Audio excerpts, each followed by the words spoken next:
हम accounting standard के accordingly अपना एएस में रिकॉग्निशन करते हैं of various items as per accounting standards relevant. And measurement criteria क्या रहेंगे, कैसे हमने अपनी बुक्स ऑफ अकाउंट्स को बेटर रिपोर्टिंग के लिए तैयार करना है, बेटर प्रेजेंटेशन के लिए तैयार करना है, डिस्क्लोजर रिक्वायरमेंट क्या होंगे, वो सब कुछ हमें अकाउंटिंग स्टैंडर्ड बताता है। आज का जो हमारा अकाउंटिंग स्टैंडर्ड है that is AS 26 intangible assets. अभी तक जितने भी हमने अकाउंटिंग स्टैंडर्ड डिस्कस किए हैं वो हमें रेवेन्यू रिकॉग्निशन, फिक्स्ड एसेट्स की रिकॉग्निशन क्राइटेरिया, इम्पेयरमेंट लॉस क्या होता है, इन्वेंट्री की वैल्यूएशन कैसे की जाएगी, वो सब कुछ के बारे में हमें बताता है। लेकिन इनटेंजिबल एसेट्स थोड़ा अलग से हमारे पास एक कैटेगरी आ जाती है जिसके लिए एक अलग से अकाउंटिंग स्टैंडर्ड इजाद किया गया है in order to avoid any confusion, and that is AS 26 intangible assets. अभी तक जितना हमने पढ़ा है, इनटेंजिबल एसेट्स की डेफिनेशन को रखा गया है, these are those assets which can not be touched और which can not be seen. जो हमने अपने छोटे होते पढ़ा हुआ है +1 +2 में, और अभी तक जो हमारे माइंड में है that intangible assets are those assets जिनको हम ना तो देख सकते हैं ना ही हम उनको टच कर सकते हैं, बट उनकी जो बुक वैल्यू है, जो उनकी वैल्यू है, वो हमारे फाइनेंशियल्स में एग्जिस्ट करती है। और इसकी एक सबसे कॉमन एग्जांपल क्या है, गुडविल।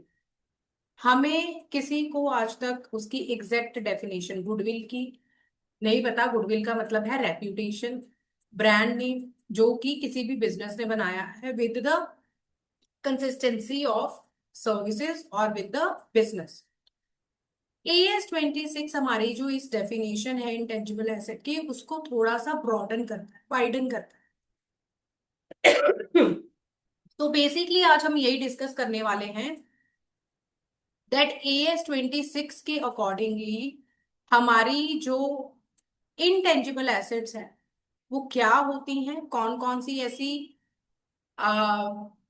की टर्म्स हैं जो हमें इंटेंजिबल एसेट्स के रिगार्डिंग पता होनी चाहिए। तो चलिए स्टार्ट करते हैं आज का AS 26 which is very simple yet significant accounting standard which will give us the recognition criteria, measurement criteria and even the identification criteria that कैसे हम किसी एसेट को इनटेंजिबल की कैटेगरी में डाल सकते हैं, और इंटेंजिबल में डालने के बाद should be treat the expense as an expense only और should be treat the expense as an asset. So ये सारी चीजें हम आज के एस में डिस्कस करने वाले हैं। और एज पर रिचुअल, जैसे कि हम सबसे पहले बताते हैं दैट एप्लीकेबिलिटी AS 26 उन सारी ही एंटरप्राइजेस के ऊपर एप्लीकेबल होगा जो डायरेक्टली और इनडायरेक्टली इनटेंजिबल एसेट्स को यूज कर रही हैं फॉर वन और अदर रीजंस। नॉन एप्लीकेबिलिटी की बात करें तो कुछ एक क्राइटेरिया, कुछ एक एंटरप्राइजेस हैं जिनके ऊपर AS 26 एप्लीकेबल नहीं है। First is financial asset. आगे चलकर इस स्लाइड में हम फाइनेंशियल एसेट्स को बहुत ही इलेबोरेटिव वे में डिस्कस करने वाले हैं। मिनरल राइट्स के ऊपर या मिनरल्स को निकालने के लिए, एक्सप्लोरेशन के लिए अगर आपने कोई खर्चा किया है, ऑयल, नेचुरल गैस या सिमिलर नॉन रीजनरेटिव रिसोर्सेज के ऊपर किया गया जो खर्चा है, वो इंटेंजिबल एसेट की कैटेगरी के लिए फॉल नहीं करता, उसके ऊपर AS 26 एप्लीकेबल नहीं होगा।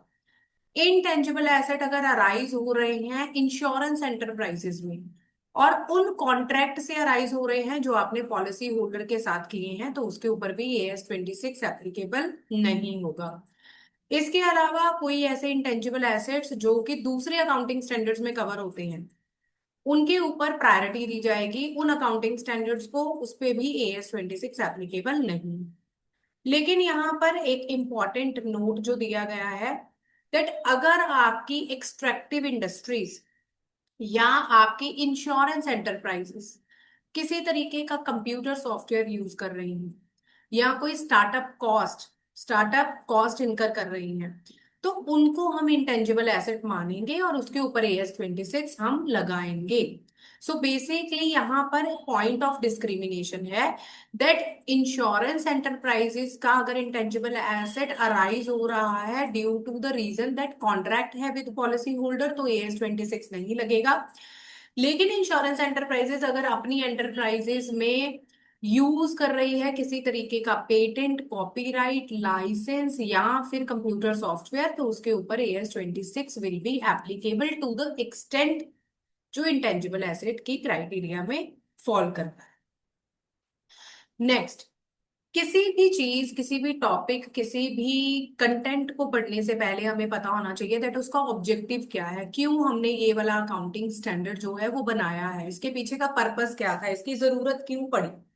तो बेसिकली AS26 इसलिए बनाया गया सो दैट हम एंटरप्राइजेस को इसका अकाउंटिंग ट्रीटमेंट प्रिस्क्राइब कर सकें कि कैसे आपने इनटेंजिबल एसेट्स को अपने बुक्स ऑफ अकाउंट्स में रिकॉग्नाइज करना है, किस अमाउंट पे रिकॉग्नाइज करना है और डिस्क्लोजर रिक्वायरमेंट क्या होंगी। Objective of ES is to specify how to measure the carrying amount of intangible asset, ये भी हम डिस्कस करने वाले हैं, and certain requirement regarding the disclosure. So there are three things. First is identification criteria, identify कैसे करेंगे intangible assets को। Second is recognition criteria after identification that okay this asset is passing the test of intangible asset, उसके बाद हमने उस intangible asset की identification के बाद उसको recognize कैसे करना है अपनी बुक्स ऑफ अकाउंट्स में, डिटरमाइन कैसे करनी है उसकी कॉस्ट या मेजर कैसे करनी है उसकी कॉस्ट। और थर्ड, जब हम ये सब कुछ दो स्टेप अपने कंप्लीट कर लेंगे उसके बाद डिस्क्लोजर रिक्वायरमेंट क्या रहेगी इंटेंजिबल एसेट्स। अगर मैं आपको सिंपलर भाषा में बताना चाहूं दैट अगर हम किताबी लैंग्वेज पे ना जाएं तो कौन कौन सी ऐसी एसेट हैं सीधी स्पष्ट जिनके ऊपर AS26 एप्लीकेबल है। गुडविल, ट्रेडमार्क, पेटेंट, कॉपीराइट्स, ये हम सबको पता है दैट ये वाली कुछ एसेट्स हैं। इनटेंजिबल की कैटेगरी में आती हैं goodwill, trademark, patent, copyright, licence. ठीक है, इसके अलावा AS26 कहता है कि अगर आपने कोई रिसर्च एंड डेवलपमेंट एक्टिविटी की है, उस पे आपने कोई खर्चा किया, तो उस पे AS26 अप्लाई होगा। अब देखिए यहाँ पर उन्होंने ये नहीं बोला कि ये सारी इंटेंजिबल एसेट्स हैं, ये बोला कि इस पे AS26 अप्लाई होगा। अब AS26 दोनों चीजों में डील करता है कि कब आप खर्चा इंटेंजिबल एसेट की कैटेगरी में डाल सकते हैं और कब आप उसको एज एन एक्सपेंस ट्रीट करके प्रॉफिट एंड लॉस अकाउंट में लेके जा सकते हैं। सो जरूरी नहीं है दैट ऑल दीज जो आप ये सर्कल देख रहे हैं उसमें जो सब कुछ मेंशन है वो इंटेंजिबल एसेट्स ही हैं। लेकिन AS26 कहता है कि हम इसको पहले तो कैटेगराइज करेंगे और फिर हम इसकी बाइफरकेशन या इसकी आपको ट्रीटमेंट बताएंगे, अकाउंटिंग ट्रीटमेंट बताएंगे। इसके बाद है rights under licensing agreement for item such as motion picture, films, video recordings. आजकल का जो चलन है दैट इज OTT। नेटफ्लिक्स चल रहा है, जियो स्टार चल रहा है, जिसपे हम बहुत सारी वेब सीरीज देख सकते हैं। हम जियो स्टार पे मैच देख सकते हैं ना, क्रिकेट मैच देख पा रहे हैं। तो ये जो चैनल्स हैं, ये जो प्लेटफॉर्म्स हैं, ये क्या करते हैं कि जो प्रोडक्शन हाउसेस होते हैं जिन्होंने मूवीज या जिन्होंने इनके कॉपीराइट्स लिए होते हैं इनको टेलीकास्ट करने के, ब्रॉडकास्ट करने के, पहले ये प्लेटफॉर्म उन कॉपीराइट्स को या उन लाइसेंसेस को अक्वायर करते हैं, खरीदते हैं और फिर ये अपने प्लेटफॉर्म पे उसको टेलीकास्ट या ब्रॉडकास्ट करते हैं। तो वो जो कॉपीराइट लिया गया है, वो जो इंटेलेक्चुअल प्रॉपर्टी राइट्स लिए गए हैं, वो जो लाइसेंस लिया गया है उस प्रोडक्शन हाउस से और उसको रॉयल्टी दी जाती है, वो लाइसेंस, वो copyright motion picture, film, video recording के लिए जो लिया गया है that is also covered under AS26 क्योंकि वो भी इंटेंजिबल एसेट की कैटेगरी में आता है। Research and development activities, expenditure on advertising, training, startup cost, ये सब कुछ AS26 में फॉल करे। उसके बाद AS26 में इंटेंजिबल एसेट्स के बारे में स्पेसिफिकली बात करने से पहले जरूरी है दैट इसमें यूज होने वाले कीवर्ड्स को समझ लिया जाए ताकि जब हम इन अ फ्लो उन कीवर्ड्स को यूज करें तो हमें उनकी मीनिंग पता हो। एसेट्स क्या होती हैं हम सबको पता है, दीज आर द रिसोर्सेज। हमारे एंटरप्राइजेस में जो रिसोर्सेज हैं जो हमारी हेल्प करते हैं हमारे बिजनेस को स्मूथली चलाने के लिए, उनको हम एसेट्स कहते हैं। और वो एसेट्स कंट्रोल कौन करता है? एंटरप्राइजेस। कंट्रोल कौन करता है? एंटरप्राइजेस। और उन एसेट से हमें कोई फ्यूचर इकोनॉमिक बेनिफिट जनरेट होता है, उसको हम कहते हैं एसेट्स। यानी कि किसी भी आइटम को एसेट की कैटेगरी में डालने के लिए सबसे पहले तो रिसोर्स जो कि एंटरप्राइजेस कंट्रोल करेगा as a result of past event, यानी कि आपने उसको अक्वायर किया है, and from which future economic benefit, जिससे हमें फ्यूचर में कोई ना कोई कैश फ्लो या फिर बेनिफिट फ्लो जनरेट होने वाला है। मोनेटरी एसेट की बात करें तो these assets are money hand, जो आपके पास पैसा है, and assets to be received in fixed और डिटरमिनेबल अमाउंट ऑफ मनी। आपको एसेट रिसीव होगी और उस एसेट की आपके पास एक फिक्स्ड या उसकी आप एक अमाउंट जो है वो एस्टिमेटेड अमाउंट कंसिडर कर सकते हैं, वो मोनेटरी एसेट्स में जाती है। Non monetary assets which are not monetary assets, ये मैं नहीं कह रही हूँ, ये AS 26 कह रहा है दैट वो वाली एसेट्स जो मोनेटरी एसेट्स नहीं होती वो नॉन मोनेटरी एसेट्स की कैटेगरी में जाती हैं। This is very vague definition but this is it with the AS 26। Amortisation. अब एक वर्ड से हम लोग बहुत परिचित हैं जो है depreciation. Depreciation word is used for depreciable assets, depreciable assets, tangible assets, यानी कि फिक्स्ड एसेट्स के लिए हम डेप्रिसिएशन वर्ड यूज करते हैं। Similarly meaning remains the same. जैसे डेप्रिसिएशन का मतलब है reduction in value of asset due to various circumstances, it could be obsolete, it could be technological advancement, it could be usage pattern, anything. वैसे ही amortization word is used against intangible assets. We don't use the word depreciation for intangible assets, we use the word amortization for intangible asset। यानी कि AS 26 कहता है that even though you are using intangible assets, those cannot be touched, those cannot be seen, but जो criteria है वो AS 26 intangible assets के लिए भी वही रखेगा, that over the period of time with the usage of intangible assets its value will go is going to reduce in the future, so हम उसको over the useful life amortize करें। next is depreciable amount, that is very understood term। Depreciable amount, जितनी आपने asset जिस cost पे acquire की है उसमें से जब आप उसकी स्क्रैप वैल्यू माइनस कर देंगे, रेसिडुअल वैल्यू माइनस कर देंगे, तो वो डेप्रिशिएबल अमाउंट होती है। यानी कि 1 लाख की चीज है, उसकी रेसिडुअल वैल्यू 5,000 है, तो 95,000 जो डेप्रिशिएट होगा over the useful life of asset, वो उसका डेप्रिशिएबल अमाउंट हो जाएगा। यूजफुल लाइफ को हम दो पार्ट्स में डिवाइड कर देते हैं। यूजफुल लाइफ का मतलब होता है वो लाइफ या वो पीरियड जिस दौरान आप उस एसेट को यूज करने वाले हैं। It could be 5 years, 10 years, or any number of years depending upon the nature of the asset। Market से यूजफुल लाइफ जो है पास्ट एक्सपीरियंस के हिसाब से या कंपिटेंट वैल्यूअर के हिसाब से या सप्लायर के भी हिसाब से, जिसने वो चीज मैन्युफैक्चर की है, एसेट मैन्युफैक्चर की है, हम उससे यूजफुल लाइफ का आइडिया ले सकते हैं।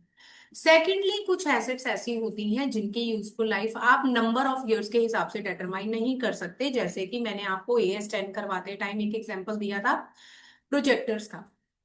प्रोजेक्टर्स हैं, उनकी जो यूजफुल लाइफ है वो हम नंबर ऑफ आवर्स में डिटरमाइन करते हैं, दैट कितने आवर्स के लिए ये जो प्रोजेक्टर है वो चल सकता है। 2,000 आवर्स के लिए चल सकता है, 5,000 आवर्स के लिए चल सकता है, तो that is useful life of the projector. Similarly जो क्वेरीज होती हैं, कोल माइंस होती हैं, उनकी जो यूजफुल लाइफ है वो हम डिटरमाइन करते हैं on the basis of coal in tons to be extracted from those coal mines. 20,000 ton कोला निकाला जा सकता है, 50,000 टन कोला निकाल सकता है, तो that is their useful life, कि जब तक हम उतना टन कोला उसमें से नहीं एक्सट्रैक्ट कर रहे हैं तब तक वो उसकी यूजफुल लाइफ है। क्योंकि these are non generative resources, और वो जो कोल माइंस होती हैं वो क्या हो जाती हैं, वैनिश हो जाती हैं, आफ्टर उनका जो रिसोर्स है वो खत्म हो जाता है। इन दाओ AS 26 is not applicable on natural gas, oil और जो नॉन रीजनरेटिव रिसोर्सेज हैं। This is just for the example कि कुछ ऐसे रिसोर्सेज होते हैं जिनकी यूजफुल लाइफ आप नंबर ऑफ ईयर्स में डिटरमाइन नहीं कर सकते, तो यहाँ पर आपके लिए प्रोजेक्टर की जो एग्जाम्पल है दैट वुड बी अप्रोप्रिएट।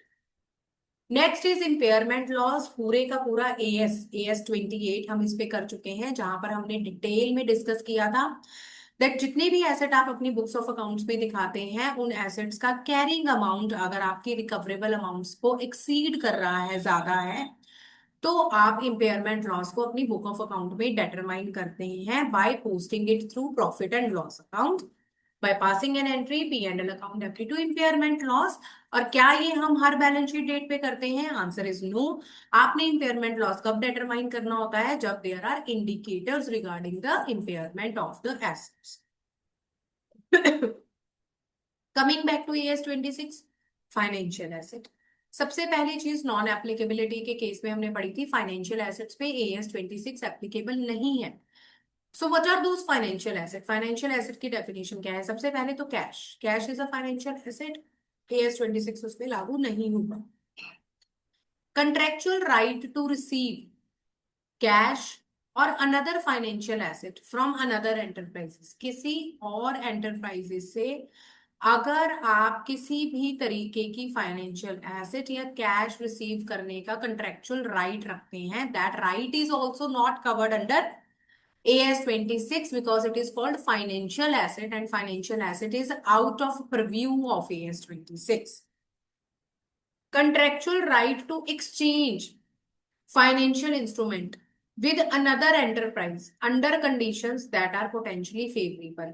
अगर आप किसी और एंटरप्राइजेस के साथ अपना राइट एक्सचेंज कर सकते हैं, फाइनेंशियल इंस्ट्रूमेंट्स का, शेयर्स, सिक्योरिटीज का राइट आप एक्सचेंज कर सकते हैं, वो राइट जो होगा एक्सचेंज करने का, that is also financial asset, उसको भी हम AS 26 के अंडर नहीं लाएंगे।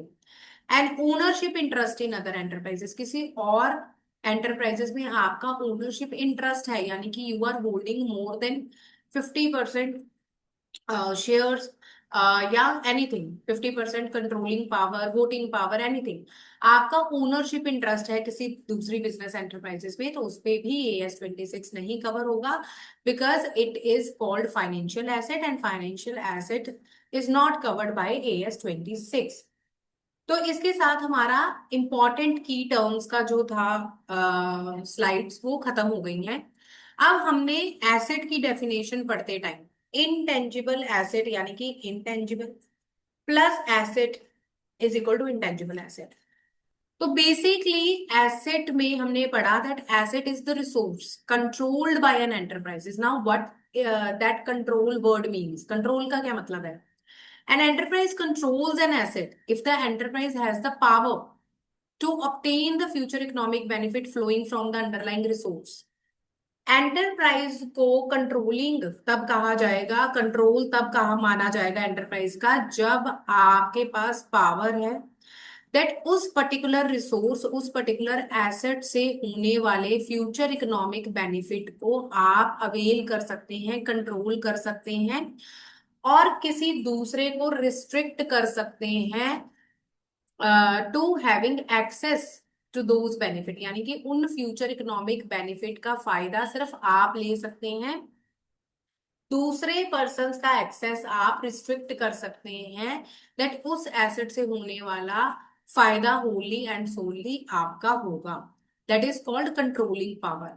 अब यहाँ पर इसको कॉन्ट्रावीन करने के लिए एक एग्जांपल ये दिया गया है दैट फ्यूचर इकोनॉमिक बेनिफिट तो आपको लेबर की स्किल से भी हो सकता है, कस्टमर की लॉयल्टी से भी हो सकता है, लेकिन ये सारे फैक्टर जो हैं वो हमारे कंट्रोल से परे हैं, वो हमारे कंट्रोल में नहीं है। कस्टमर की loyalty is not in our control, skill of labour is not in our control. So वो वाली चीजें जो हम कंट्रोल नहीं कर सकते हैं वो इंटेंजिबल एसेट के लिए क्वालिफाई नहीं करती।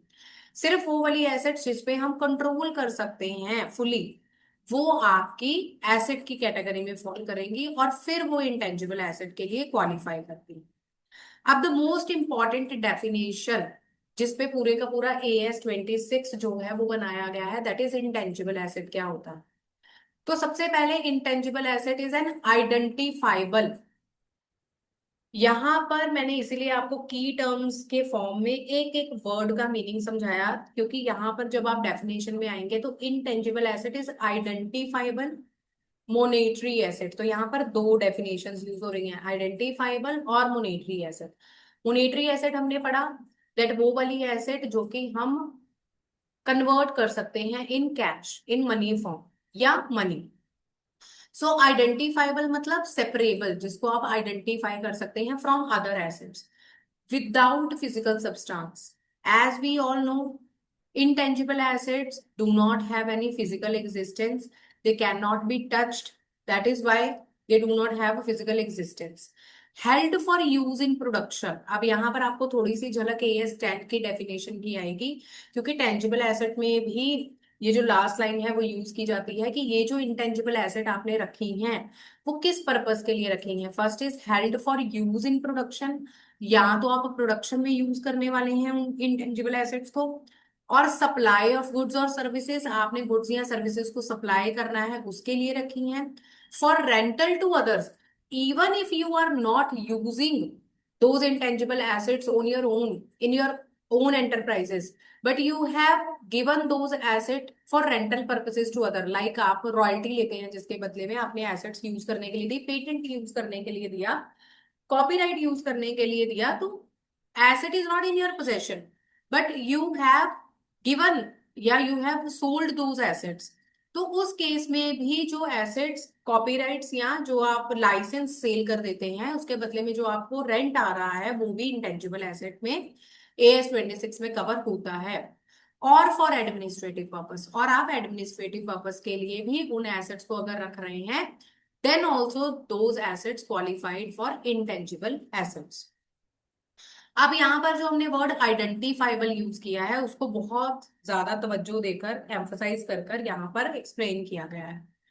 कोई भी चीज आइडेंटिफाइबल कब होती है? जब आप उसको सेपरेटली आइडेंटिफाई कर सकते हैं, जब आप उसकी एग्जिस्टेंस सेपरेटली डिटरमाइन कर सकते हैं, तब हम उसको आइडेंटिफाइबल एसेट कहते हैं। वही AS26 कह रहा है दैट एसेट को आइडेंटिफाइबल तब कहा जाएगा जब आप इसको गुडविल से अलग करके सेपरेटली डिटरमाइन कर सकते हैं। कोई भी एसेट सेपरेबल तब होती है जब आप इंडिपेंडेंटली और इंडिविजुअली उसको सेल कर सकते हैं, उसको रेंट पे दे सकते हैं, एक्सचेंज कर सकते हैं, और उससे होने वाले फ्यूचर इकोनॉमिक बेनिफिट को आप एलोकेट कर सकते हैं, आप उसको डिटरमाइन कर सकते हैं। इवन इफ अगर आप एसेट को यूज कर रहे हैं, इंटेंजिबल एसेट को यूज कर रहे हैं in combination with other asset. Suppose कीजिए that there are group of intangible assets, 5 और 6 intangible assets are being used together.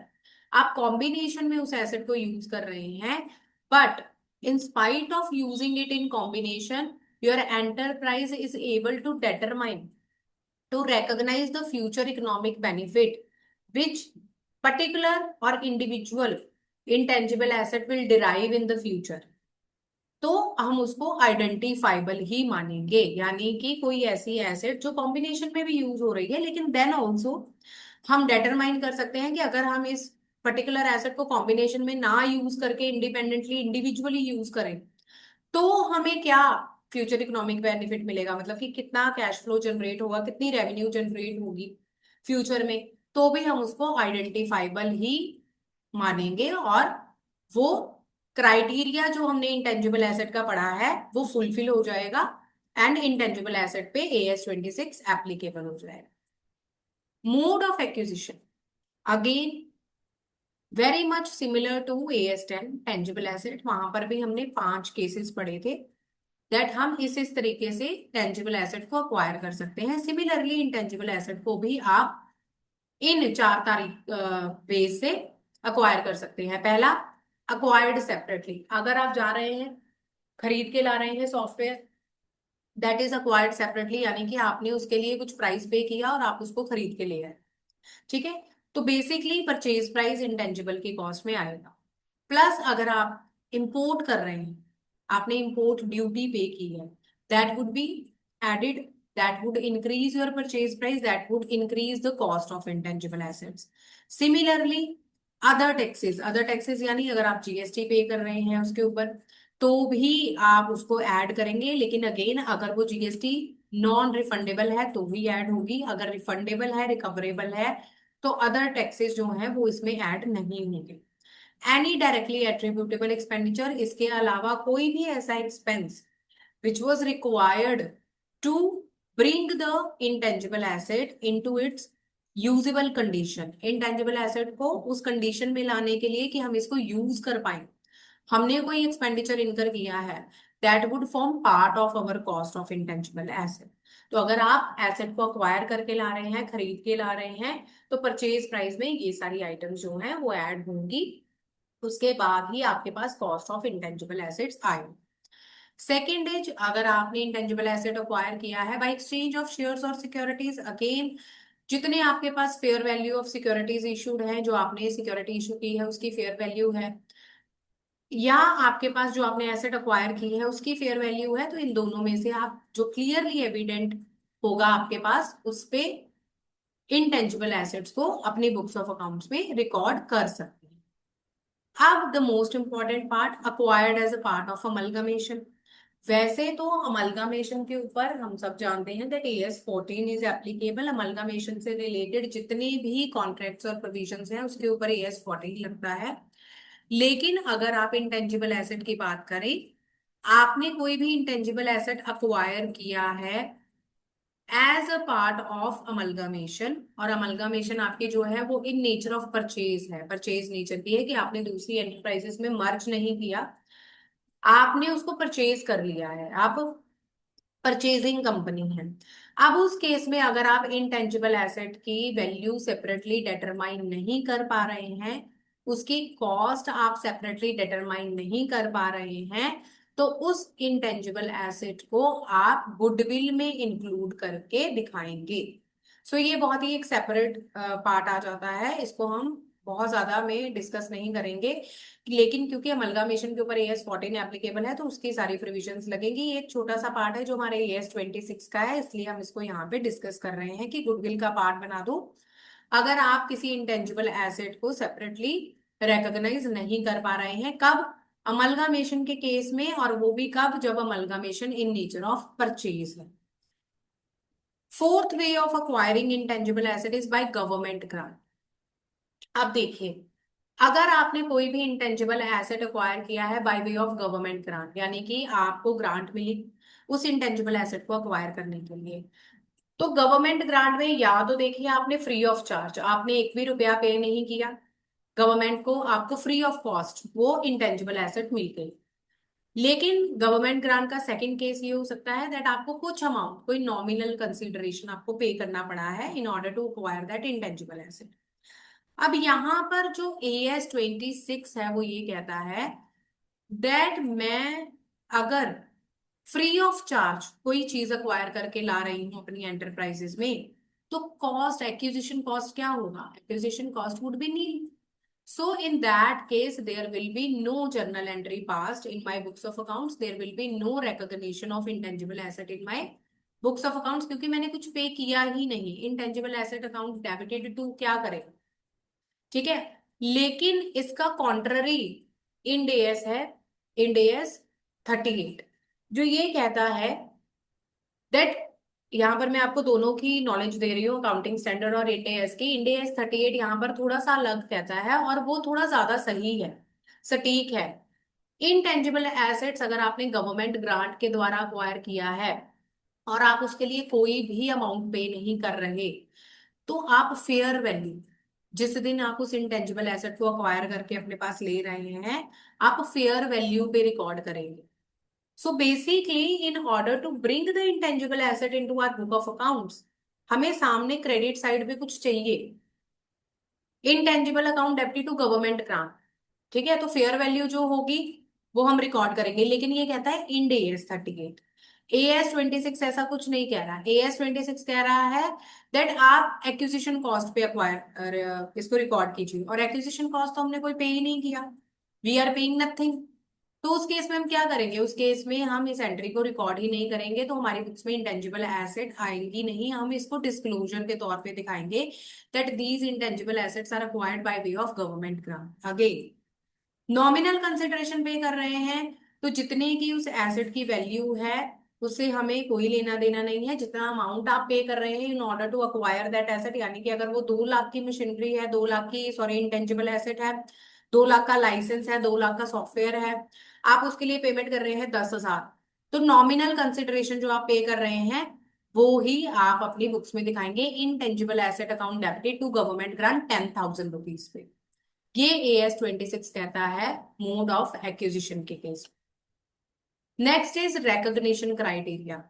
जितने भी एसेट्स को आप रिकॉग्नाइज करते हैं अपने बुक ऑफ अकाउंट में, 2 बार उनको रिकॉग्नाइज किया जाता है। 2 बार का मतलब होता है, फर्स्ट जब आप उसको खरीद के लाते हैं जिसको हम कहते हैं इनिशियल रिकॉग्निशन या इनिशियल मेजरमेंट, और सेकंड होता है सब्सीक्वेंट मेजरमेंट, जब उस एसेट की लाइफ को मेंटेन करने के लिए हम सब्सीक्वेंटली कुछ एक्सपेंसेस इनकर करते हैं। तो AS26 कहता है दैट जब ये प्रोबेबल है, प्रोबेबल यानी हमने जब पिछला एएस किया था AS29, इसमें हमने प्रोविजंस और कंटीजेंट एसेट पढ़ा था, वहां पर हमने एक प्रोबेबल का मीनिंग जो डिफाइन किया था कि प्रोबेबल का मतलब होता है chances of something is more than 50% till 100%, यानी कि 50% से ज्यादा के चांसेस हैं।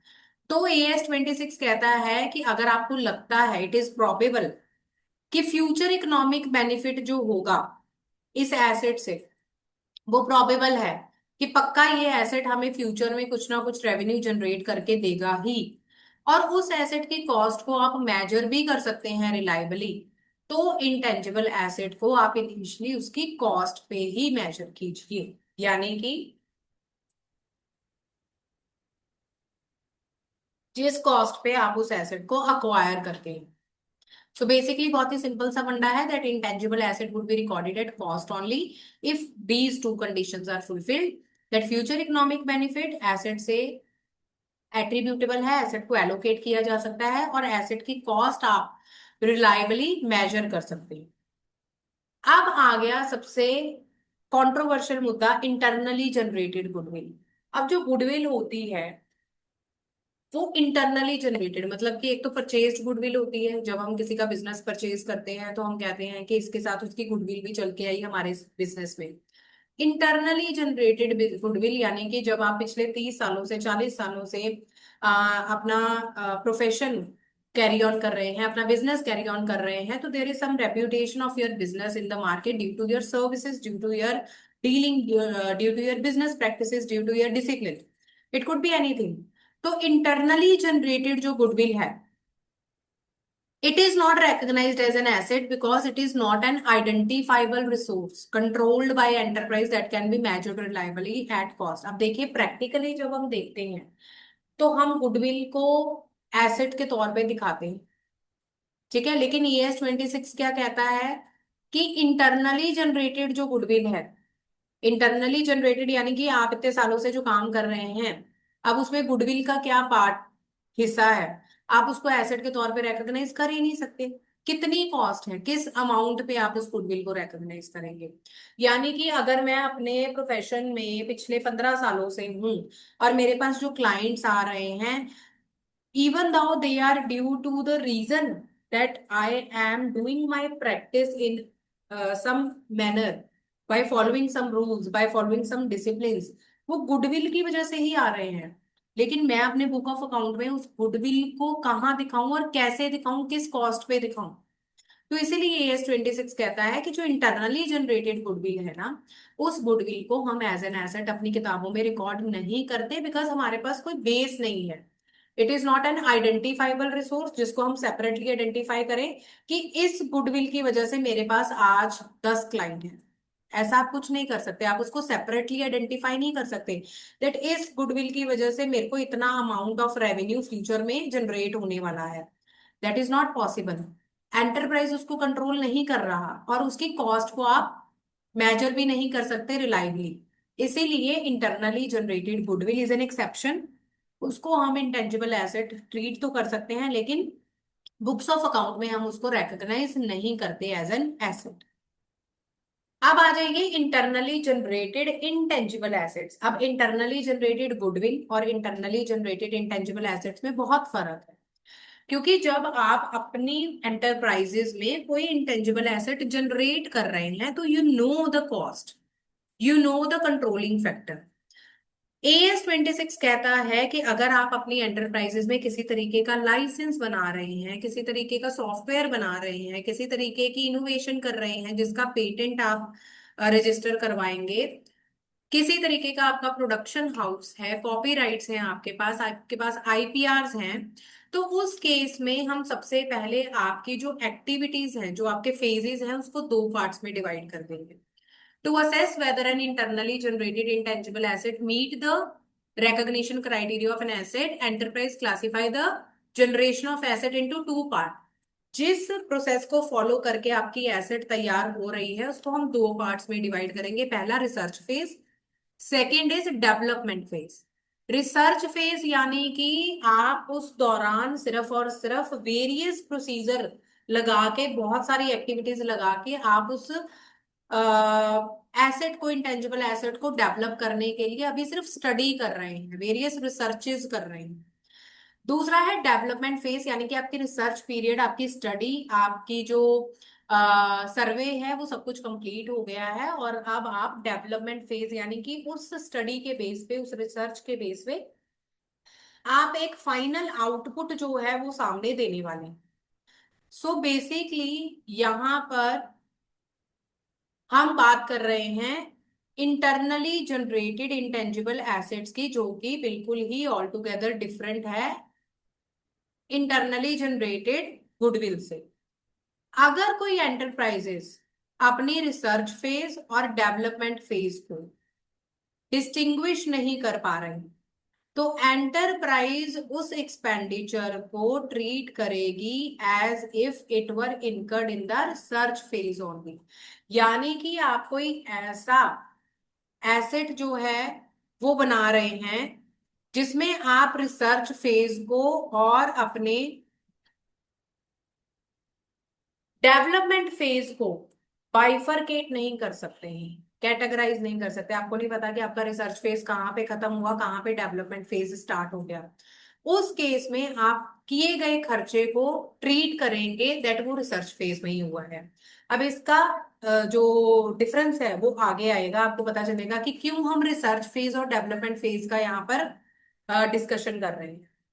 रिसर्च फेज कौन सा फेज होता है? Research is original and planned investigation undertaken with the project of gaining new scientific और technical knowledge and understanding। हम किसी भी चीज की रिसर्च क्यों करते हैं? ताकि हमें उसके बारे में कोई नई अंडरस्टैंडिंग, नई टेक्निकल नॉलेज या कोई भी किसी भी तरीके का नया साइंटिफिक अप्रोच पता चले, दैट इज कॉल्ड रिसर्च। जैसे कि अभी 2020 में कोरोना के साथ हुआ था, कोरोना आया था, पेंडेमिक आया था।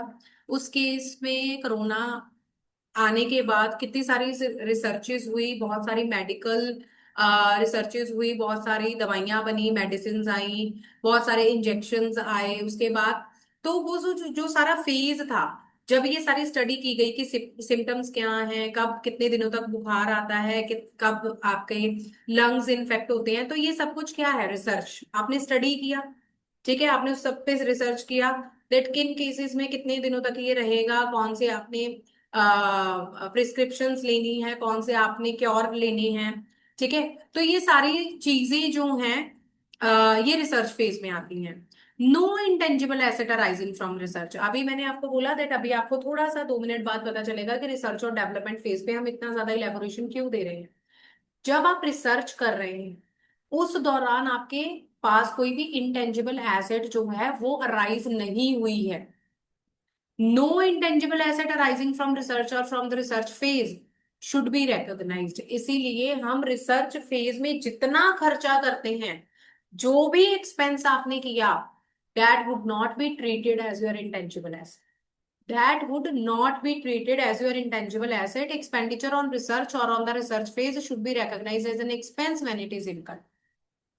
सीधी सी बात है, रिसर्च पे किया गया जितना भी खर्चा है आप उसको पी एंड एल अकाउंट में डेबिट करेंगे। आप उस खर्चे को एज एन एसेट अपनी बुक्स में लाके उसको over the useful life amortise नहीं कर सकते। Second is development phase. Development is the application. Research क्या था? फाइंडिंग्स। रिसर्च का मतलब था दैट आप वेरियस स्टडीज कर रहे हैं, वेरियस फाइंडिंग्स आ रही हैं आपके पास, आप सर्वे कर रहे हैं, कुछ ना कुछ एक्टिविटीज कंडक्ट कर रहे हैं और आप एक नतीजे में पहुंचना चाह रहे हैं।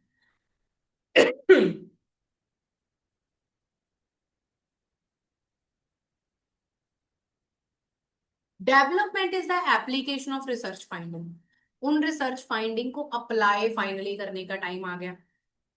और other knowledge to a plan और design for the production of new और substantially improved materials, devices, products, processes, system और सर्विस। यानी कि आपके बिजनेस पे डिपेंड करता है, नेचर ऑफ बिजनेस क्या है। अगर मटेरियल को इम्प्रूव करने के लिए आपने कुछ रिसर्चेस की हैं, तो उन रिसर्चेस को फाइनली आप अप्लाई कर रहे हैं to improve the material, to improve the equipment, to improve the product. ठीक है। और services prior to the commencement of commercial production और यूज। कमर्शियल प्रोडक्शन या यूज से पहले आपने इसको अप्लाई किया, that is called development phase.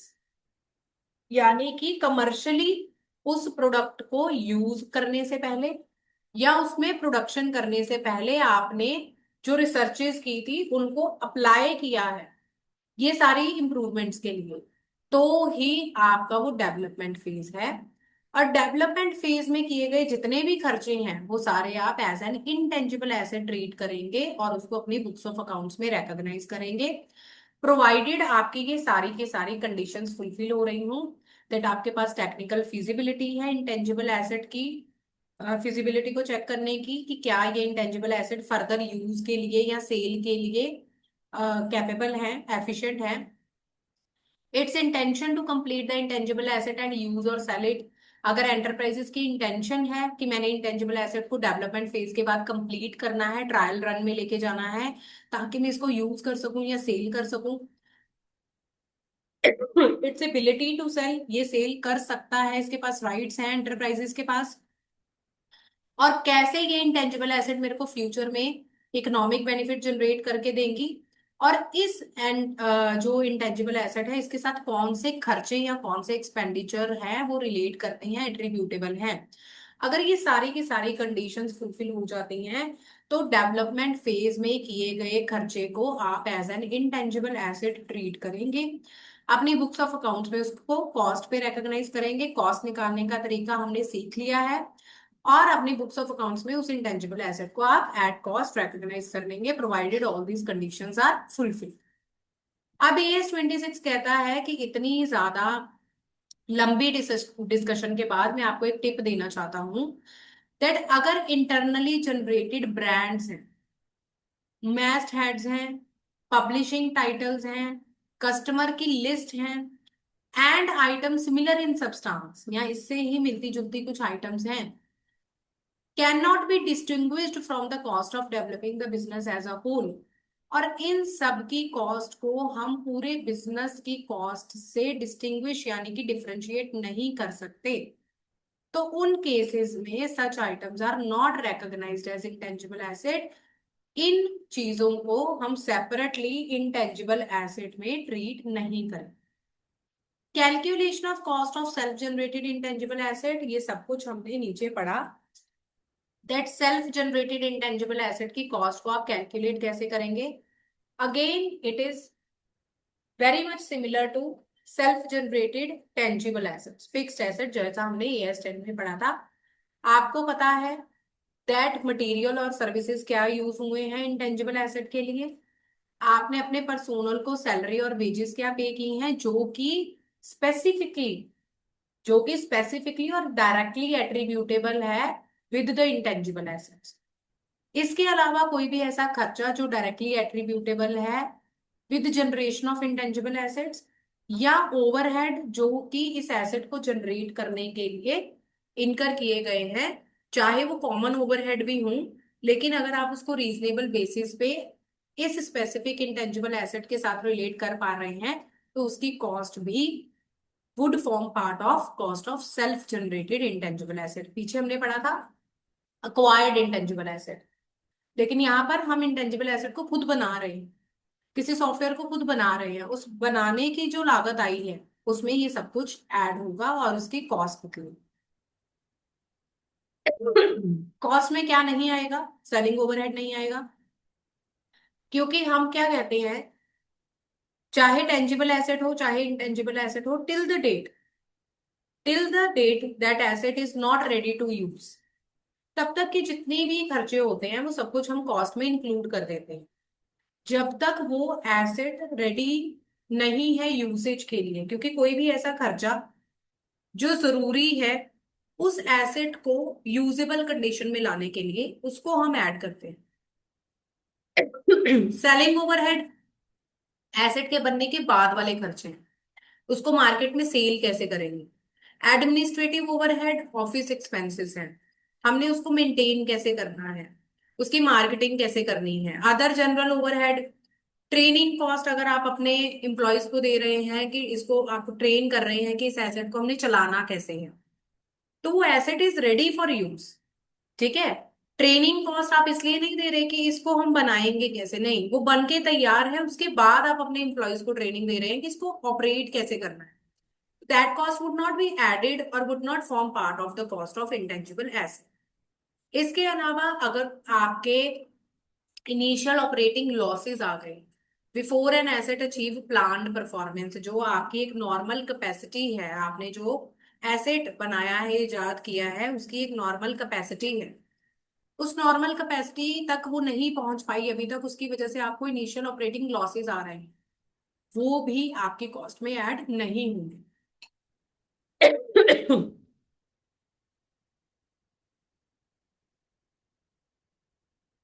Next is subsequent expenditure. अभी तक हम बात कर रहे थे इनिशियल रिकॉग्निशन की, दैट आप कॉस्ट पे रिकॉग्नाइज करेंगे अपनी इंटेंजिबल एसेट्स को। सब्सीक्वेंट एक्सपेंडिचर क्या कहता है, आपकी एसेट बनके तैयार हो गई है, उसके बाद वो यूज भी हो रही है, जिस भी पर्पस के लिए आप उसको यूज कर रहे हैं, मार्केट में सेल करना चाह रहे हैं, रेंट देना चाह रहे हैं, एडमिनिस्ट्रेटिव पर्पस के लिए यूज करना चाह रहे हैं, जिस भी चीज के लिए यूज करना चाह रहे हैं। सब्सीक्वेंट एक्सपेंडिचर, बाद में आपने उस एसेट को, उसकी परफॉर्मेंस को इम्प्रूव करने के लिए कुछ खर्चे की।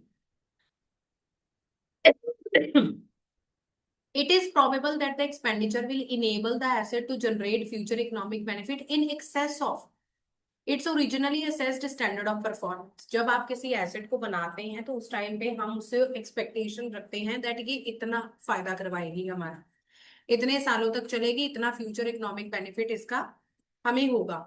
लेकिन over the period of time, जैसे जैसे हम उसको यूज कर रहे हैं, अगर हम उसके साथ कुछ अपग्रेडेशन कर रहे हैं, अगर हम उसके साथ कुछ इम्प्रूवमेंट कर रहे हैं टेक्नोलॉजी वाइज, जिससे उसकी परफॉर्मेंस बेटर हो रही है, जिससे उसकी यूजफुल लाइफ बढ़ रही है और फ्यूचर इकोनॉमिक बेनिफिट जो इतने हमने सोचे थे उससे ज्यादा हमें मिल रहे हैं, तो that is subsequent expenditure which is improving the performance of the asset.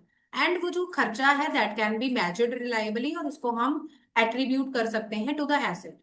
तो इस एक्सपेंडिचर को हम कॉस्ट में ऐड करेंगे। Otherwise if it is the expenditure which is incurred only to maintain the asset in its original condition, कि बस वो चलते ही रहे, उसमें कोई खराबी ना आए, जो उसकी यूजफुल लाइफ है 5 साल 6 साल 10 साल, वहां तक वो चलती रहे, हम उसको सिर्फ मेंटेन कर रहे हैं, तो दैट खर्चा would not be added to the cost, वो P&L एक्सपेंस में जाएगा और प्रॉफिट एंड लॉस अकाउंट के थ्रू रूट होगा। एमोर्टाइजेशन पीरियड अगेन, अब देखिए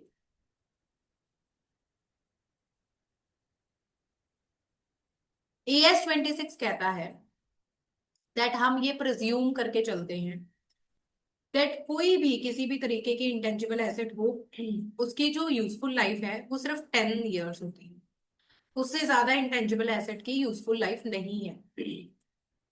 गुडविल एक एक्सेप्शन है, गुडविल की AS 14 के हिसाब से useful life 5 years, maximum useful life is 5 years. So basically goodwill के अलावा जितनी भी इंटेंजिबल एसेट्स हैं, प्रिज्यूम किया जाता है एज पर AS 26 दैट उसका अमोर्टाइजेशन पीरियड 10 साल है, यानी कि 10 साल से ज्यादा तक आप उसको अपनी बुक्स ऑफ अकाउंट्स में नहीं स्टैंड कर सकते।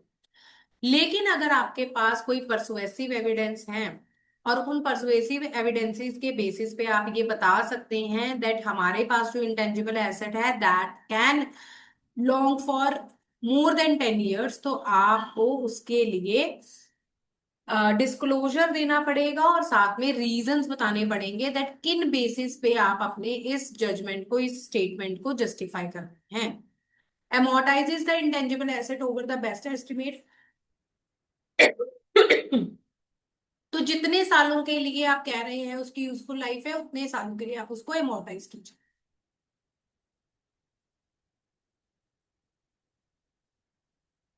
रिकवरेबल अमाउंट इन केसेस में फिर आपको हर साल आइडेंटिफाई करना जरूरी है। अगर आप उसकी यूजफुल लाइफ इससे ज्यादा की बता रहे हैं तो and disclose the reason why the presumption is reputed and the factor that played a significant role in determining the useful life of asset। आपको रीजन बताने पड़ेंगे कि क्यों आपने इस प्रिजम्पशन को रिव्यू किया और कौन से ऐसे फैक्टर हैं जो आपकी इंटेंजिबल एसेट की यूजफुल लाइफ को डिटरमाइन कर रहे हैं, वो भी 10 साल से ज्यादा। आगे है amortisation method. Again like depreciation there are three method: straight line method, diminishing balance method, unit of production method. इन बेसिस पे आप अपनी इंटेंजिबल एसेट की जो डेप्रिशिएबल अमाउंट है उसको डेप्रिशिएट अमोर्टाइज कर सकते हैं। और हर फाइनेंशियल ईयर के एंड पे आपको अमोर्टाइजेशन पीरियड और अमोर्टाइजेशन मेथड को रिव्यू करने की जरूरत है, सो दैट अगर आपके एसेट के फ्यूचर इकोनॉमिक बेनिफिट के पैटर्न में कोई भी चेंज आता है तो आप अमोर्टाइजेशन मेथड को चेंज कर दें in order to show the changed pattern। Okay, same as useful life that tangible asset के केस में अगर आपको लगता है कि इसकी यूजफुल लाइफ बढ़ रही है, घट रही है, तो आप डेप्रिसिएशन के उसके अकॉर्डिंगली एडजस्ट करते हैं। तो nothing new in this case also. अगर आपको लग रहा है that there is change in amortization method और amortization period, you can review at each balance sheet date and adjust the method और period according. Last topic of this class is disclosures, यानी कि आप AS 26 के case में अपनी financial statements में disclose क्या करेंगे। तो बहुत सारी चीजें हैं जो यहाँ पर कही गई हैं दैट आपको डिस्क्लोजर पॉइंट ऑफ व्यू से दिखानी जरूरी है। सबसे पहले तो क्लास ऑफ इंटेंजिबल एसेट्स। आप अगर इंटेंजिबल एसेट्स के ग्रुप्स बना रहे हैं तो उनकी क्लासेस, उनके सेपरेट हेड दिखाने जरूरी हैं। डिस्टिंग्विशिंग बिटवीन इंटरनली जनरेटेड और आपके अक्वायर्ड। अगर आपने कोई इंटेंजिबल एसेट्स खुद जनरेट की हैं तो उनको आप सेपरेटली क्लासिफाई करेंगे, और अगर आपकी परचेज या अक्वायर्ड है तो उनको आप सेपरेटली डिस्क्लोज करेंगे। उसके बाद अमोर्टाइज्ड करने के लिए उसकी यूजफुल लाइफ और उसका अमोर्टाइजेशन रेट बताना जरूरी है। इनकम टैक्स एक्ट की बात करें तो इंटेंजिबल एसेट पे 25% इज द रेट अमोर्टाइजेशन का। अमोर्टाइजेशन मेथड यूज, कौन सा अमोर्टाइजेशन मेथड यूज किया है आपने? SLM किया है, या डिमिनिशिंग बैलेंस किया है, या यूनिट ऑफ प्रोडक्शन मेथड किया है। Gross carrying amount and the cumulated amortisation at the beginning and end of the period. आपके इंटेंजिबल एसेट का बिगिनिंग कैरिंग अमाउंट क्या था, अमोर्टाइजेशन की क्यूमुलेटेड अमाउंट क्या है, और आपका एंड अमाउंट क्या है, वो सब कुछ आपको डिस्क्लोज करना जरूरी है। Reconciliation of carrying amount at the beginning and end of period showing. Reconciliation आप कैसे करेंगे? एडिशन दिखाइए, ड्यूरिंग द ईयर आपने कितनी इंटेंजिबल एसेट्स एक्वायर की उनको दिखाइए। आपने रिटायरमेंट इन डिस्पोजल, कितनी एसेट्स आपने बेची, आपने एक्टिव यूसेज से उसको रिटायर कर दिया, चाहे नहीं भी बेची। डिस्पोजल का मतलब होता है बेच देना, सेल कर देना। रिटायरमेंट का मतलब होता है asset are still in your enterprises but you are not using those assets. You have hold those asset in the enterprises, you have not sold those asset either, लेकिन आपने रखी हुई है, आप उसको यूज नहीं कर रहे, ना ही उसको सेल करनी है, that is retirement. Impairment losses recognised in statement of profit and loss. जब आपने रिव्यू किया अपनी इंटेंजिबल एसेट को हर बैलेंस शीट डेट पे, क्योंकि ये अलग है। टेंजिबल एसेट में आपने इम्पेयरमेंट लॉस तब करना है जब इंडिकेटर्स होंगे। इंटेंजिबल के केस में इंटेंजिबल एसेट्स हैं, चाहे वो गुडविल है या अदर इंटेंजिबल एसेट्स हैं, हर बैलेंस शीट डेट पे, ये हमने AS 28 में भी पढ़ा था अगर आपको याद होगा एक्सेप्शन में, दैट इन चार केसेस में हमें हमेशा रिव्यू करना जरूरी है इम्पेयरमेंट लॉस को। और वो चार केसेस कौन से थे? सेल्फ जनरेटेड गुडविल, या इंटेंजिबल एसेट्स, या अक्वायर्ड इंटेंजिबल एसेट्स। तो इम्पेयरमेंट लॉस को रिकॉग्नाइज कीजिए और P&L अकाउंट में दिखाइए।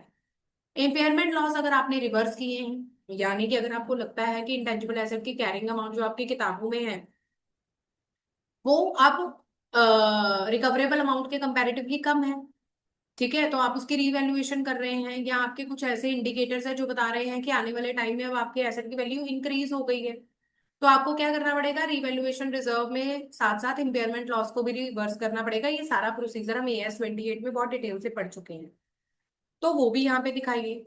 और amortization recognized during the period, आपने अपने इंटेंजिबल एसेट्स को कितना डेप्रिशिएट यानी कि कितना amortize किया है वो भी आप यहाँ पे दिखाएं. So these were all the provisions regarding the intangible assets. Hopefully again बहुत सारी छोटी स्मॉल स्केल एंटरप्राइजेस हैं जो कि इस एएस का यूज अगेन नहीं करेंगी, due to the reason that this AS is not applicable. और even if it is applicable, कोई भी इतनी जद्दोजहद नहीं करता या इतनी डिटेल में नहीं जाता दैट इस एएस को हम उस पर एप्लीकेबल करवाएं. लेकिन जो लार्ज स्केल एंटरप्राइजेस हैं जिनके ऊपर इंटेंजिबल एसेट्स जो भी यूज करती हैं कॉपीराइट्स को, पेटेंट को, ट्रेडमार्क्स को, लाइसेंसेस को और अदर राइट्स को, उन केसेस में AS 26 is very much significant and very much important accounting standard. So on this note, I'm going to wind up today's class. Hopefully, this accounting standard will be proving useful for you in conducting your financial audits, in conducting your vouching activity during the presentation or during the auditing of financial statement. With this, we are winding up this session and we are left with only one class. So soon, again with new accounting standard and with new class, we will be meeting very soon. Thank you so much for cooperating. Keep learning and keep growing with Shriji Tech Solutions, Shriji Commerce classes. Thank you.